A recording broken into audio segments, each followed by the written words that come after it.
সেই দিন আর বেশি দূরে নয়, যেদিন আমার মৃত্যুর খবরটা ভেসে আসবে মসজিদের মাইকে, আর আমার নিথর দেহটা দেখে মানুষ আফসোস করে বলবে, কালকেও দেখেছিলাম এই মানুষটাকে মুচকি হেসে কথা বলতে, তবে আজ হঠাৎ এমন হলো কেন?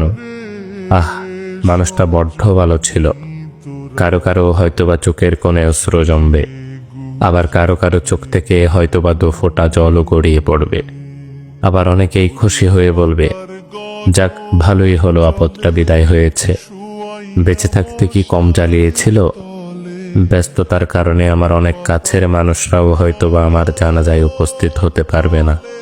আবার অনেক দূরের মানুষও শত ব্যস্ততার মাঝেও ছুটে আসবে আমাকে শেষবারের মতো বিদায় দিবে বলে।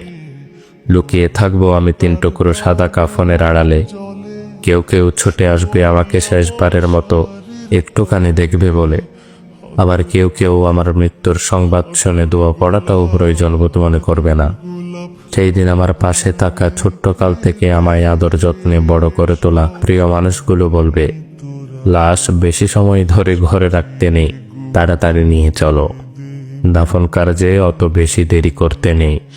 শত কষ্ট উপেক্ষা করে তৈরি করা আমার সাজানো গোছানো জীবনের সমস্ত সম্পর্ক, টাকা পয়সা, গাড়ি বাড়ি, জায়গা জমি ইত্যাদি কিছুই আর আমার থাকবে না।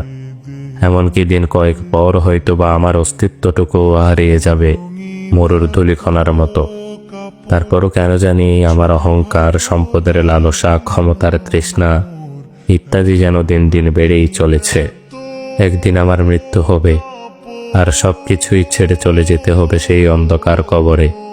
এই কথা যেন জেনে বুঝেই ভুলে বসে থাকি এই মিথ্যে দুনিয়ার মিথ্যে মায়ার চাদরে নিজেকে জড়িয়ে রেখে। ভালো লাগে না মোর সাদা কাপড়, সাদা কাপড়, সাদা কাপড়।